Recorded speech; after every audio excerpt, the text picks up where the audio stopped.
He aquí vienen días, dice el Señor, en los cuales enviaré hambre a la tierra, no hambre de pan, ni sed de agua, sino de oír la palabra de Dios.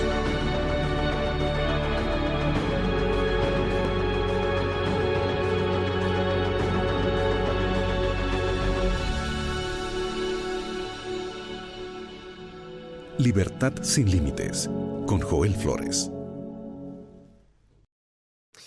Para un mundo perturbado, para una sociedad atemorizada, para una familia desintegrada o para una vida angustiada, existe esperanza.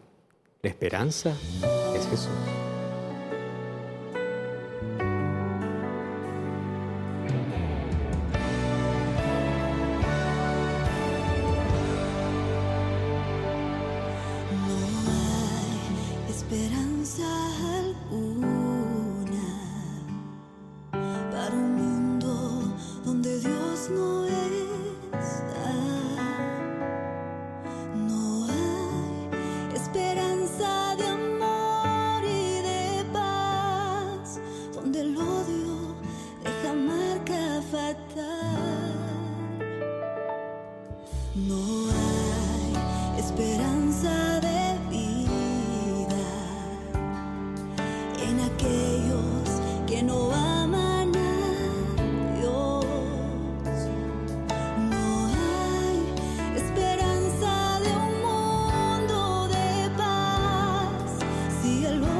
Jesús es el camino que nos conduce a la salvación.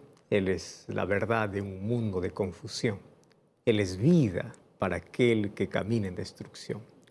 Que Jesús sea tu única esperanza y que solo en Él puede estar tu confianza. Bienvenido, qué lindo es poder estar juntos una vez más. Con gratitud a Dios en el corazón por permitirnos tener este encuentro aquí en la TV, en una red social, por el medio por el cual tú estés viendo este programa. Dios planificó que hoy podamos tener este encuentro porque Él quiere fortalecer nuestro corazón, quiere encaminar nuestra vida, quiere mostrarnos la palabra que nos da esperanza, fortaleza, fuego. Así que nos castigamos que estés viendo este programa. Desde aquí quiero abrazarte y decirte gracias por permitirme entrar aquí a casa, a tu cuarto, acompañarte en tus actividades de este día, no importa con alguien que estás allí en tu casa. Estamos listos para poder hablar en este programa. Siempre abrimos la palabra de Dios para poder encontrar fortaleza, esperanza de aquello que Dios tiene para nosotros. Bienvenido, mi cariño y mi abrazo. Hoy quiero ofrecerte un material extraordinario. Se trata de un curso bíblico que lleva por título La cura pecado. En las lecciones que presenta esta pareja, vas a encontrar la manera como Dios quiere curar,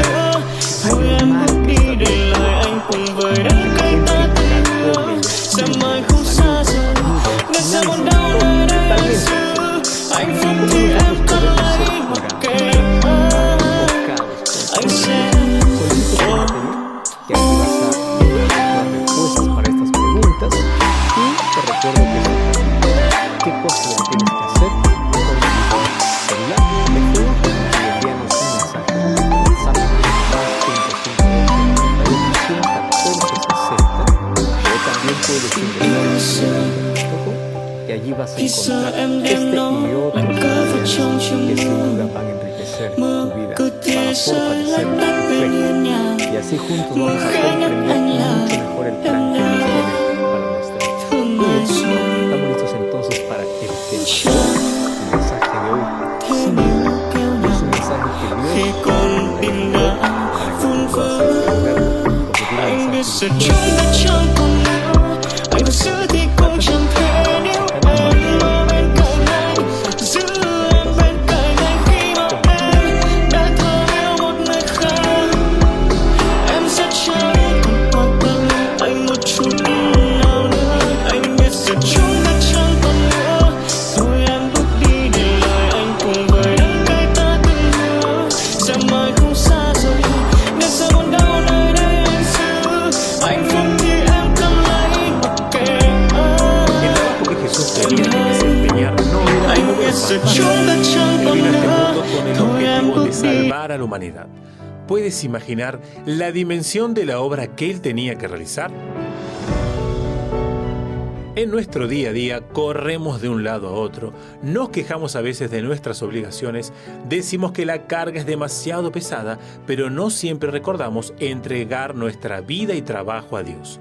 Y como cristianos existe un deber aún mayor que tenemos que cumplir, la misión de hablar del amor de Cristo a otras personas.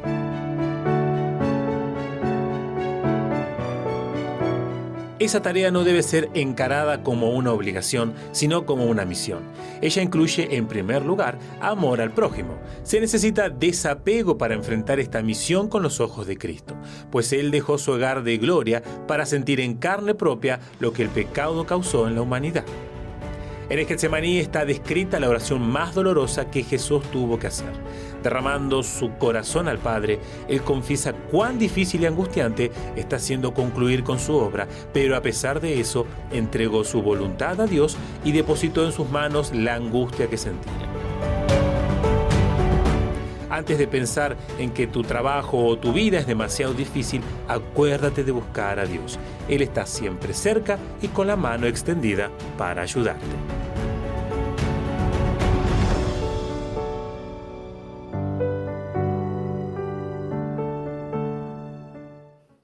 Hace algunos años tuve el privilegio de poder visitar Jerusalén para poder grabar un proyecto de la Nuevo Tiempo, Dividí Santuario. Y mientras estuvimos grabando, una de las paradas para poder grabar este material fue el Jardín del Getsemaní. Pasamos muchas veces por el Monte de los Olivos, pero el Jardín del Getsemaní era un lugar tan especial.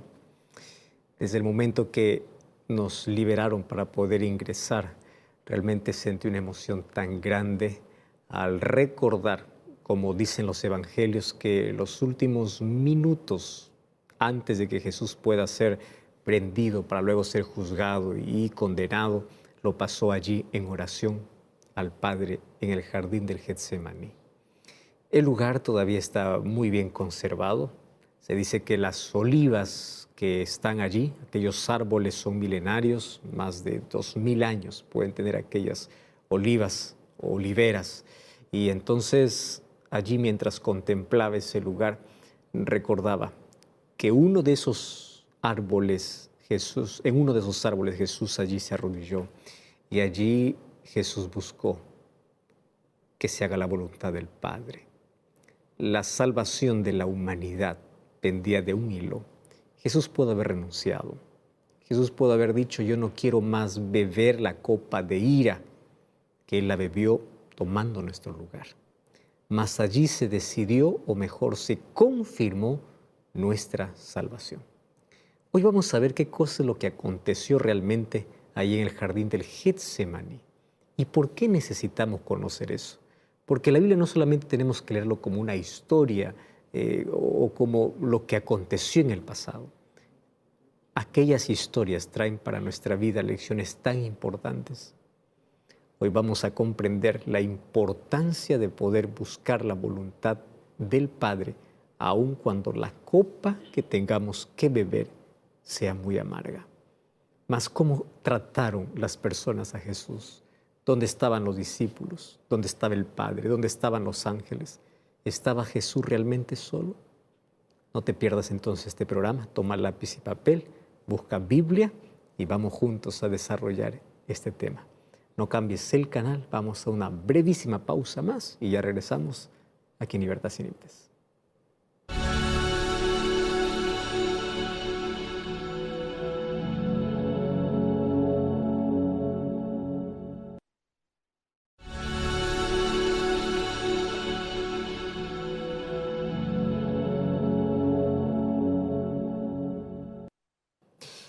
Acompañar el ministerio de Jesús realmente es fascinante, especialmente porque en el día a día Él se relacionaba con personas muy complicadas, muy difíciles.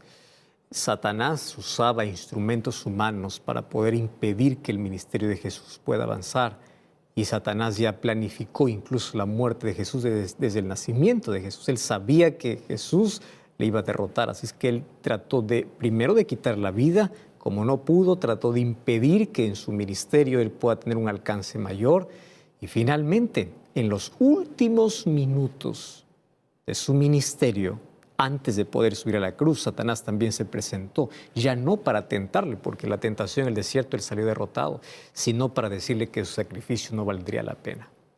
Sin embargo, a pesar de que Jesús había hecho tanto bien durante todo su ministerio, vamos a ver que en la parte final de su ministerio, aparentemente Él se encuentra solo. Aparentemente se encuentra solo. ¿Dónde están la cantidad de ciegos que dio la vista, de cojos que Él sanó, de enfermos que Él restauró? ¿Dónde están esas personas? Parece que todos se han ido. Incluso sus discípulos se alejan de Él. Cuando nosotros contemplamos las últimas escenas de su vida, vamos a ver cómo es que la gente respondió al ministerio de Jesús. Mientras Jesús impartía bondad, sanidad para las personas, y un momento en que las personas se alejan de Cristo. Vamos a ver ahora cómo es que trataron a Jesús ahí en el jardín del Getsemaní. Vamos a abrir la Biblia en el libro de Mateo capítulo 26, versículo 36 hasta el versículo 39. Y bueno, la historia continúa, más para poder comenzar, vamos a iniciar con esos textos. Dice el versículo 36. Entonces llegó Jesús con ellos a un lugar que se llama Getsemaní y dijo a sus discípulos: sentaos aquí, entre tanto que yo voy y oro. Tomando a Pedro y a los dos hijos de Zebedeo, comenzó a entristecerse y angustiarse en gran manera. Entonces Jesús les dijo: mi alma está muy triste hasta la muerte, quedaos aquí y velad conmigo. Y yendo un poco adelante, se postró sobre su rostro, orando y diciendo: Padre mío, si es posible, pase de mí esta copa, pero no sea como yo quiero, sino como tú quieres. El Getsemaní está en la parte de abajo del Monte de los Olivos. El Monte de los Olivos, del Monte de los Olivos se puede contemplar la gran ciudad de Jerusalén. Allí en esa ladera, en la parte final, antes de poder cruzar el valle de Cedrón, está el Getsemaní, como un lugar separado, un lugar al cual Jesús siempre frecuentaba, siempre iba para poder orar al Padre. Solo que el Getsemaní para nosotros es un lugar muy importante. Así como nosotros contemplamos el lugar de la cruz, o la cruz como el lugar donde se definió completamente nuestra salvación, en el sentido que Cristo llevó nuestra culpa y nos otorgó esperanza, el Getsemaní es otro de los lugares que definió nuestra salvación. Veamos en esta escena, que ustedes y yo obviamente recordamos, cómo es que Jesús fue tratado aquí en este lugar. Jesús ya había pasado algún tiempo con sus discípulos, allí en el aposento alto, allí celebrando la cena del Señor, que instituyó en lugar de la Pascua. También Jesús ya les había dado lecciones muy animadoras. En el trayecto desde el aposento alto hasta el Getsemaní, Jesús ilustró la dependencia que debían tener sus discípulos con la vid. Recuerdan Juan capítulo 15, yo soy la vid verdadera. Todo eso ocurrió en ese trayecto antes de poder llegar al Getsemaní. Y Juan 17 nos cuenta que Jesús también elevó una oración muy linda, la oración a favor de sus discípulos, pero no solamente a favor de sus discípulos, sino también a favor de todos sus seguidores Y en esa oración está incluido tu nombre y mi nombre. Allí Jesús habló al Padre de que sus hijos tendrían que ser uno, que tendría que haber una unidad. Habló de que sus hijos tendrían que proclamar el Evangelio y que ellos iban a ser tratados mal, porque aunque estaban en el mundo, no son del mundo, no practican las cosas del mundo. Bueno, después de todas esas instrucciones, abandonaron allí el aposento alto y se dirigieron hacia el jardín del Getsemaní, que obviamente era uno de los lugares favoritos de Jesús para poder orar y estar en comunión allí con su Padre. Allí en el camino hacia el jardín, Jesús caminaba más lento, porque fue sobrecogido por un tremendo peso. Y sabes que los discípulos notaron que aquella carga que Jesús ya estaba sintiendo en ese momento era tan pesada, porque Jesús de pronto comenzó a caminar más despacio, como si tuviese un peso encima de él. Daba pasos forzados y así ponía dolorosamente un pie delante del otro, en una actitud que nunca habían visto los discípulos en Jesús. Así que los discípulos se acercaron más a él, deseando ayudarlo. Y aunque ellos no comprendían la tristeza que agobiaba el corazón de Cristo, ellos por lo menos intentaron aproximarse un poco más de Jesús. Y cuando llegaron a la entrada del jardín, la mayoría de los discípulos obviamente se quedaron atrás. Y Jesús ahí escogió a 3, por lo menos los 3 estaban más cerca de él. Mientras que los otros le acompañaron, pero estaban más distantes, los 3 que estaban más cerca de él, les dice: acompáñenme hasta un lugar más adelante. Y luego allí se dirigió a uno de sus lugares favoritos para poder orar. Y mientras los discípulos que estaban con él esperaban allí a una corta distancia, Jesús les dio una orden: velen conmigo, o sea, acompáñenme a orar. ¿Cuántas veces hemos visto cuadros de esta escena, verdad? Jesús arrodillado y Jesús sudando gotas de sangre. Solo que hoy no pasa de ser una imagen y decir: ah, Jesús allí pasó. Mas el Getsemaní es tan significativo para toda la humanidad. ¿Sabes que esta era la noche más amarga para Cristo? Cristo estaba sumamente triste. ¿Alguna vez te sentiste triste, tan triste, que tuviste ganas de morir?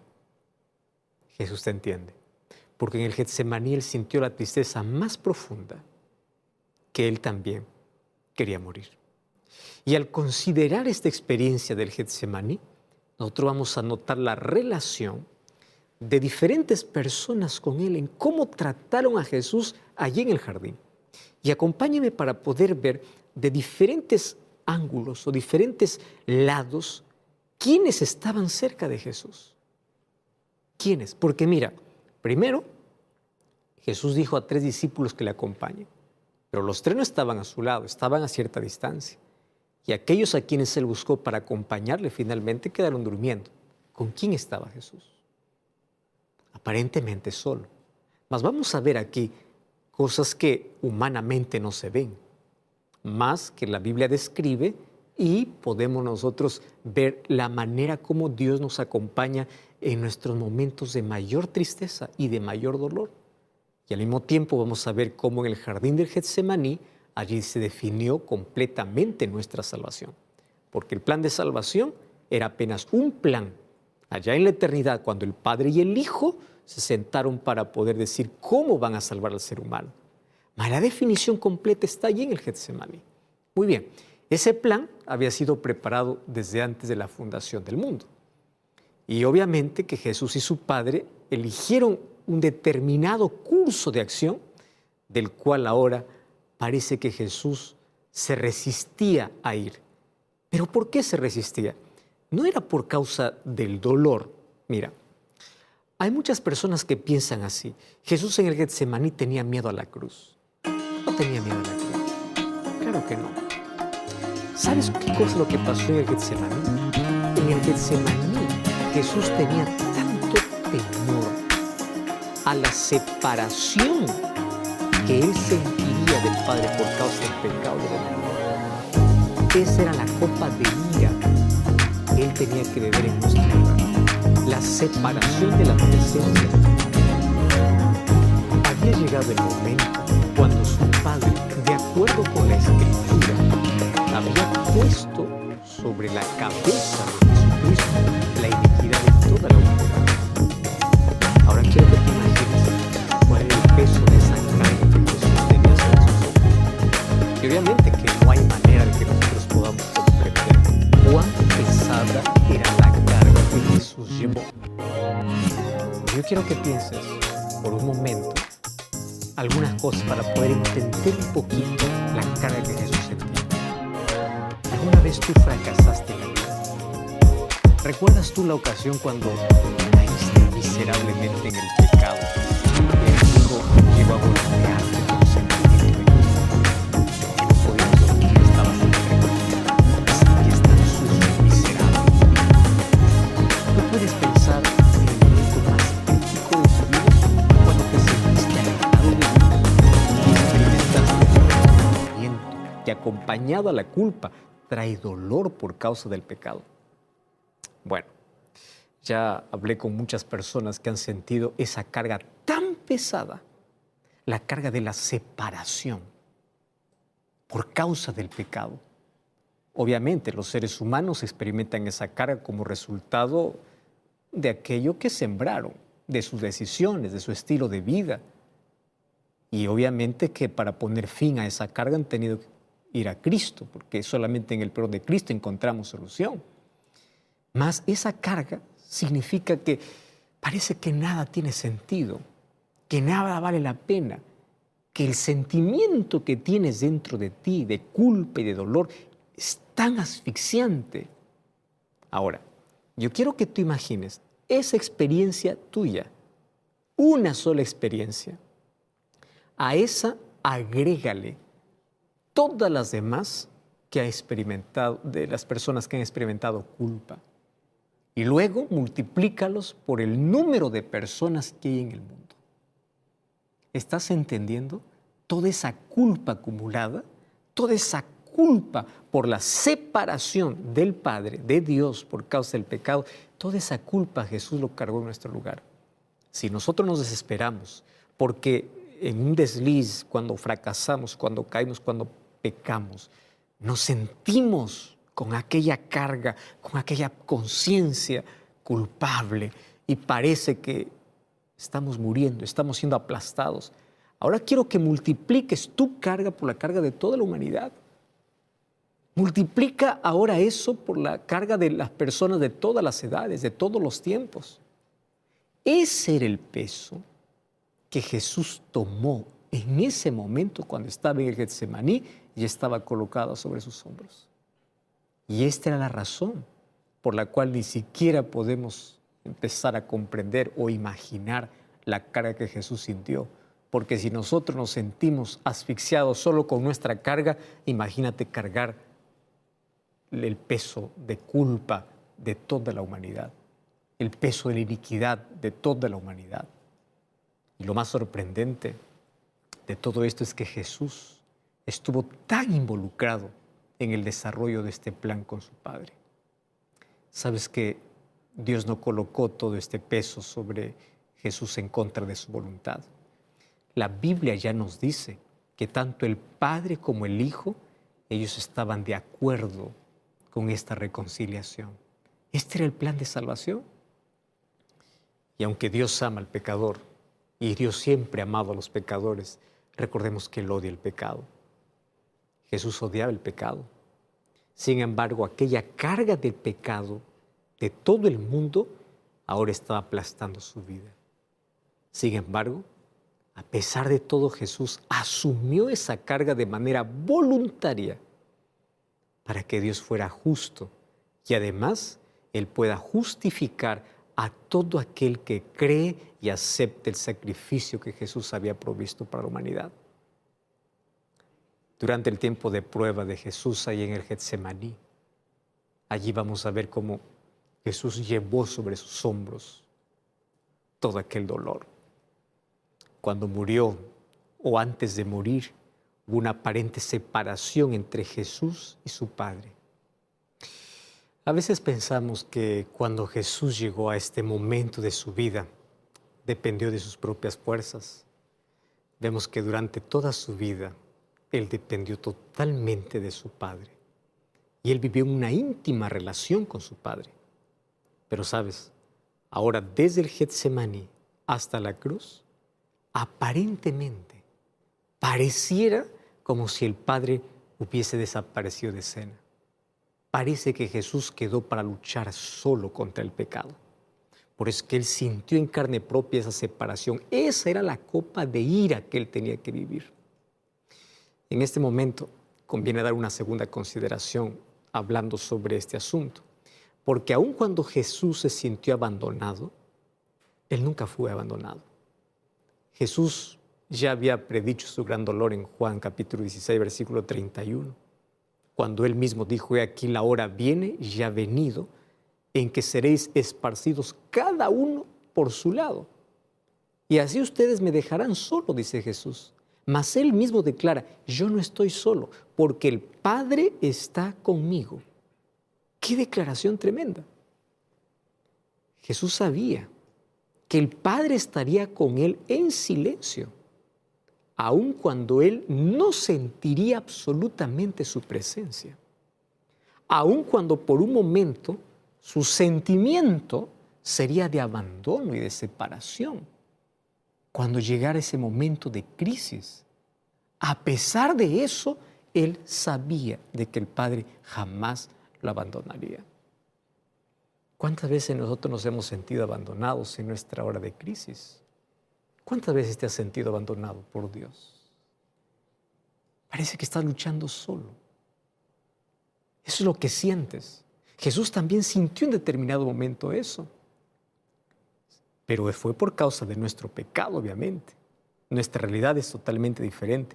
Mas Él nunca colocó los sentimientos por encima de su relación con Dios. A eso es lo que llamamos fe. Tú puedes sentir que estás abandonado, pero no lo estás. Y aun cuando sientas, tienes que creer. Imagínate qué interesante en la historia que nosotros aquí vemos de Cristo en el Getsemaní, del Getsemaní hasta la cruz, aparentemente está solo. Y aun cuando sienta de que sus discípulos se han ido, aun cuando sienta de que el Padre se distanció, aun cuando sienta que el pecado abrió una brecha que pareciera que nunca más iba a ser uno con el Padre, a pesar de todo, Él continuó creyendo de que el Padre estaría a su lado. Jesús sintió que la ira de Dios contra el pecado era tan grande que su unidad con el Padre quedaría destruida. Pero sabes, Dios siempre estuvo allí. El Padre siempre estuvo allí, como dice la Biblia. Estaba allí reconciliando consigo al mundo. 2 Corintios 5:19 declara: como el Padre junto al Hijo, los dos estaban allí en esa labor, en ese trabajo de reconciliación. Jesús tuvo temor. Estaba temeroso y temía no poder cumplir con su parte del trato, especialmente cuando Él se sintiera separado de su Padre. Él se sintió solo. Recuerda que Él ahora estaba como ser humano. Su divinidad fue oculta. Y lo cierto es que podríamos pasar mucho tiempo especulando sobre los detalles exactos aquí de la naturaleza de Cristo, o de la naturaleza humana de Cristo, pero sabemos claramente lo siguiente: Él conocía por experiencia la debilidad de la humanidad.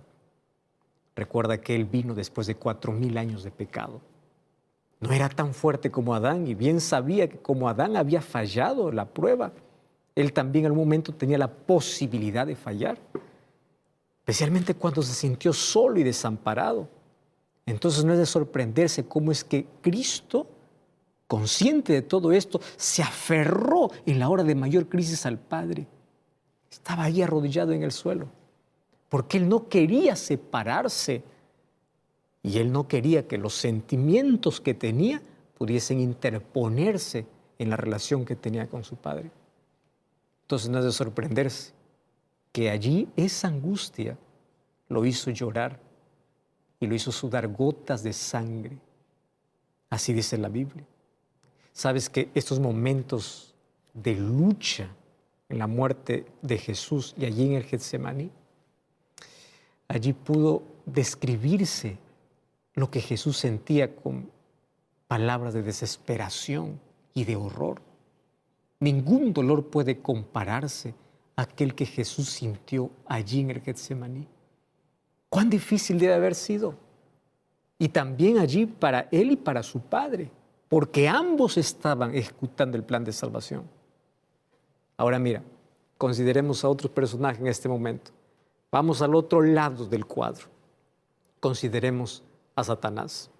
Mira cómo trabajaba Satanás en esta hora de oscuridad. Él sabe en qué momento él puede acercarse a ti en tu momento de fragilidad, en tu momento de debilidad, en tu momento donde te sientes débil, para poder destruirte completamente. Durante toda la vida de Jesús, Satanás siempre había tratado de tentarlo, de desviarlo y de hacerle fracasar de su misión. Recordemos que desde el nacimiento de Jesús, Satanás siempre quiso quitar la vida. Cuando Jesús era un bebé, todos los varones, los bebés varones en Belén fueron muertos durante un fallido plan que Satanás realizó simplemente para poner fin a la vida de Jesús. Ahora, Satanás también se encontró allí en el desierto, ¿recuerdas? Y casi tuvo éxito. Sin embargo, él siempre fue derrotado, siempre fue derrotado. Ahora, después de la tentación, dice que un ángel vino para poder ayudarlo y fortalecerlo. Pero ahora Satanás también se presenta allí en el Getsemaní. Ya no está más en el desierto de la tentación. Ahora Satanás y sus demonios están allí en ese momento de tristeza, de dolor, para gritarle a Jesús y decirle, no vale la pena todo tu sacrificio. No vale la pena. Allí en el jardín o allí en el desierto, ¿qué cosa es lo que le dijo Satanás? Si eres el Hijo de Dios. Los demonios cuando se encontraron con Jesús, ¿qué cosa le dijeron? Nosotros sabemos que tú eres el Santo, eres el Hijo de Dios. Eso decían los demonios cuando se encontraban con Jesús. Pero ahora Satanás viene a tentar a Jesús para hacerle pensar y hacerle sentir de que él estaba solo, de que el Padre lo había abandonado. Por eso es que Jesús, inclusive en la cruz, él exclama, Padre, Dios mío, ¿por qué me has abandonado? La sugerencia de Satanás para nosotros continúa siendo la misma. Estás solo, en tu lucha estás solo. ¿Dónde está Dios en tu enfermedad? ¿Dónde está Dios cuando te detectaron cáncer? ¿Dónde está Dios en tus crisis? ¿Dónde está Dios en la tempestad? ¿Dónde está Dios en las inundaciones? ¿Dónde está Dios en el fracaso? ¿Dónde? Ahora imagínate, Satanás intentando desanimar a Jesús en el Getsemaní, diciéndole, tu padre te abandonó, tú estás totalmente solo. Esta separación que hoy experimentas es real y jamás volverás a tu padre. Tu padre ya te dejó. La separación que sientes ahora va a ser eterna. Así que ¿de qué sirve pasar por todo este dolor? Renuncia, vuelve al cielo. Tú no necesitas ir a la cruz. Ese era a pesar del peso que Jesús ya tenía sobre sus hombros, imagínate ahora Satanás intentando seducir a Jesús para que pueda abandonar el plan, diciendo que no vale la pena continuar con el plan, de que el mundo lo iba a rechazar, de que nadie iba a aceptar su sacrificio.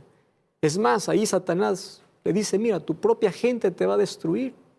Uno de tus discípulos va a ser que te va a traicionar. Entonces, ¿por qué no te das por vencido? ¿Por qué no regresas a tu padre? ¿Por qué no dejas de esforzarte? ¿Por qué tanto sacrificio? Jesús sintió la tentación de regresar al Padre. Por eso es que Él dice, Padre, que se haga tu voluntad. Si es tu voluntad, pasa de mí esta copa. Es decir, yo no quiero beberla, porque quiero que entiendas dos cosas aquí. Número uno, el peso sobre los hombros de Jesús. Y por otro lado, lo que Satanás intentó para destruir a Jesús en ese momento, para decirle que no vale la pena, porque el Padre lo abandonó y que no vale la pena seguir con el plan. Con nosotros obviamente funcionan las cosas diferentes, porque nuestra tentación es vivir separados de Dios. Para nosotros vivir separados de Dios es el día a día. Pero la tentación más grande de Jesús en el Getsemaní no fue vivir separado de Dios, sino regresar al lado del Padre. Todo lo contrario de lo que nos pasa a nosotros, ¿verdad? Y Satanás no se detuvo con nada. Hacía todo cuanto estaba en su poder para poder convencer a Jesús de que dejara este mundo en sus manos. Sabía que su propio futuro estaba en una balanza. Mas ahora Jesús nuevamente lo va a vencer. Nuevamente. Ahora yo quiero que tú entiendas una cosa. Satanás conoce tus Getsemanis. ¿Cuáles son tus Getsemanis? Tus días oscuros, tus días de prueba, de dolor, de fracaso. Aquellos días donde te sientes frágil, donde te quiebras, donde te caes. Y así como Satanás se acerca a Jesús para decirle que no vale la pena continuar, Satanás hoy sigue acercándose a los cristianos, a los creyentes, a los que pasan por dolor, para decirle, desiste, desiste, no vale la pena continuar. ¿Por qué sigues sirviendo a Dios si Él te abandonó?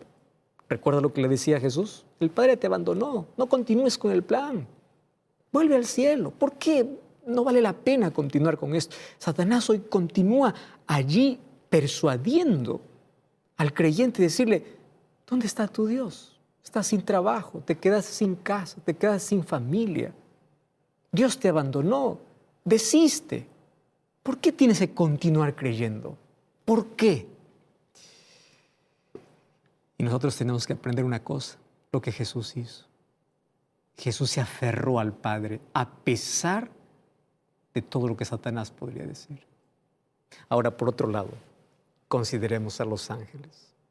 ¿Cómo es que reaccionaron los ángeles aquella noche cuando Jesús luchaba en el jardín? Sabes que ellos permanecieron en silencio. Los ángeles sabían que el momento crucial del universo había llegado. No había cantos en el cielo. Las arpas en el cielo silenciaron. Los ángeles quedaron absortos ahí observando el drama. Ellos miraban que la salvación de la humanidad estaba en juego. Los ángeles, cuya misma vida había estado llena allí con ese gozo de servir al Señor, aquella noche se sintieron frustrados. Se los imaginan allí caminando de un lado para otro, observando la escena, dando vueltas, con todo el deseo de poder descender del cielo para poder auxiliar a Jesús, pero no podían hacerlo. Miran a Jesús allí en el jardín, miran al Padre, y si tan solo el Padre les hubiese levantado la cabeza, todos ellos hubiesen ido para el Getsemaní para poder fortalecer y ayudar a Cristo. Pero finalmente, ellos tuvieron que, en silencio, contemplar toda la escena. Había muchas personas involucradas en el plan de salvación. Todos aquellos que estaban en la tierra, todos aquellos que están en los mundos no caídos.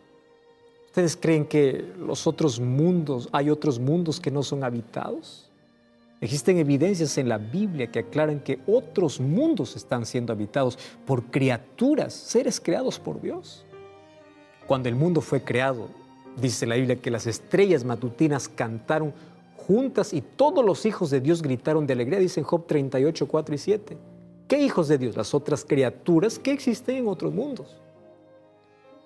Cuando Satanás comenzó su rebelión, hizo dos acusaciones contra Dios.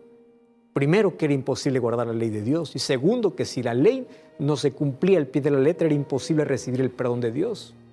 Entonces, si sus acusaciones eran correctas, todo el universo estaría en peligro. Así que los mundos no caídos y todos los ángeles estaban a la expectativa de todo lo que ocurría aquella noche en el jardín del Getsemaní. Todo. Mas a continuación, vemos allá a los discípulos. Los discípulos, ellos estaban durmiendo. Y es interesante notar de que lo que más Jesús estaba buscando era un poco de simpatía y los discípulos tenían simpatía. ¿Sabes qué cosa dice la Biblia?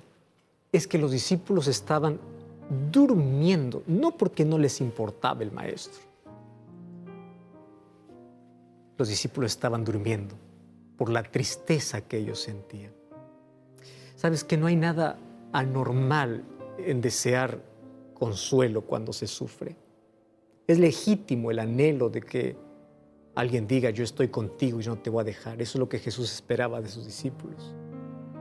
Así que Jesús, cuando se dirigió al momento de orar para su Padre, Él esperaba que sus discípulos pudiesen estar allí orando con Él. Pero ellos dormían.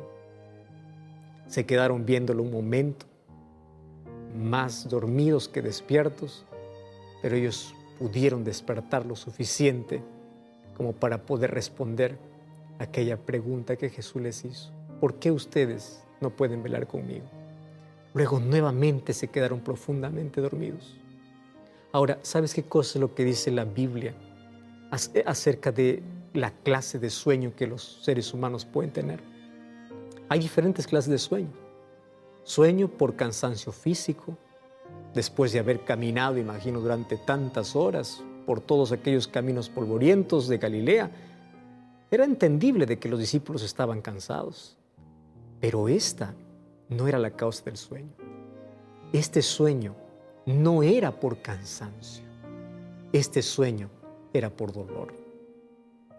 Lucas capítulo 22, ahí en el versículo 45, dice que cuando se levantó de la oración vino a sus discípulos y los halló durmiendo a causa de la tristeza.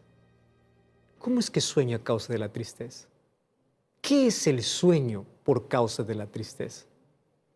Sabes que los psicólogos que estudian la mente humana nos hablan acerca de personas que usan el sueño como un medio de escape.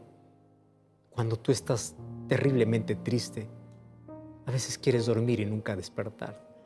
La mayoría de nosotros hemos experimentado un poco de eso en nuestras vidas. Y los discípulos eran víctimas de esa clase de sueño. Sabían que Jesús estaba sufriendo. Lo habían oído quejarse allí en la oración junto al Padre. Habían visto el peso que estaba sobre sus hombros y no podían ayudarlo. Habían oído los lamentos, la agonía en el jardín, y ellos sufrían porque su maestro estaba sufriendo. Entonces el sueño aparentemente vino como una bendición y alivio al tener tanto dolor y no poder ayudar a su maestro. Y los discípulos dormían el sueño de la tristeza profunda. Jesús lo sabía, mas los discípulos también sabían eso. Y Jesús sabía de que los discípulos tendrían ese espíritu de disposición para ayudarle, pero como Jesús mismo dice, su carne era débil. En un sentido, no era un sueño por el cual se olvidaron de Jesús. Era un sueño con el cual se identificaron tanto con Jesús que no pudieron aguantar la presión. Por eso es que quedaron dormidos. Por lo tanto, allí cuando la tercera vez Jesús viene, nuevamente los encuentra durmiendo, Él les dice, ahora levántense. Ha llegado la hora, tengo que beber la copa que el Padre me ha dado. Ahora es interesante notar que en la oración que Jesús hace en el Getsemaní es así: Señor, hágase tu voluntad. Hay momentos en la vida donde nosotros sabemos que tenemos que beber copas amargas. Jamás vamos a beber la copa amarga que Jesús ya bebió en nuestro lugar, pero vamos a tener momentos de crisis y dolor. ¿Cuál es nuestra actitud? ¿O desistimos o persistimos en oración? ¿O pedimos la voluntad de Dios o queremos hacer nuestra propia voluntad? Allí en el Getsemaní se definió completamente nuestra salvación, porque Jesús no desistió. ¿Y sabes por qué no desistió? Porque te vio a ti. Tú que estás ahora sentado en un sofá, tú que estás ahí en casa, tú que estás viajando, te vio a ti, te conoció a ti y dijo, vale la pena. Por amor a ti, yo iré a la cruz. Y por amor a ti, Él tuvo que experimentar toda aquella copa de amargura. ¿Cómo no responder a ese amor? ¿Cómo rechazar el amor de Jesús? Si en el Getsemaní se definió nuestra salvación, hoy podemos aceptar a Cristo en nuestro corazón. Ya no en un Getsemaní, ahí en un lugar de nuestro corazón, dándole el trono de nuestra vida, para que Cristo pueda venir y tomar el control completo de nuestra existencia. ¿Tú quieres aceptar a Cristo en tu corazón? Mientras mi esposa está cantando esta linda música, yo estaré orando por ti.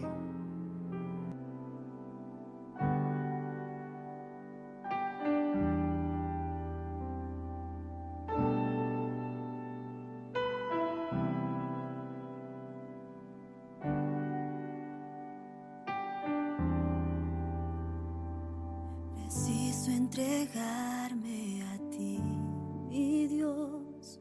Quiero entregarme a ti. Preciso oír tu voz hablándome.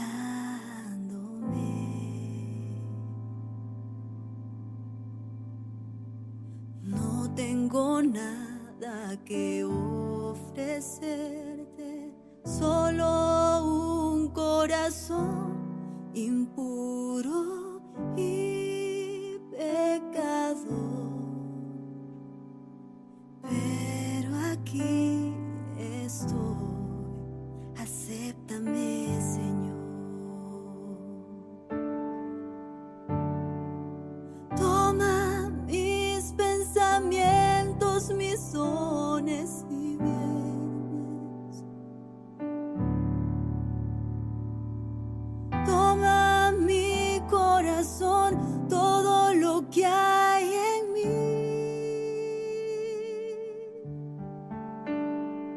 Renueva, Señor, mi vivir. Derrama en mí tu amor. Quiero por siempre servirte, oh mi Señor.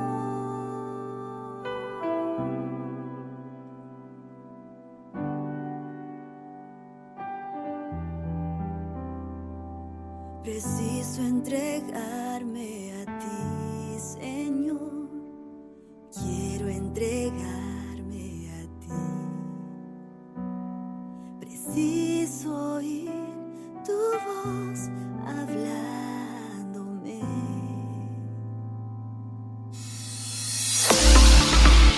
No tengo nada que ofrecer, solo un corazón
lugar que se definió nuestra salvación.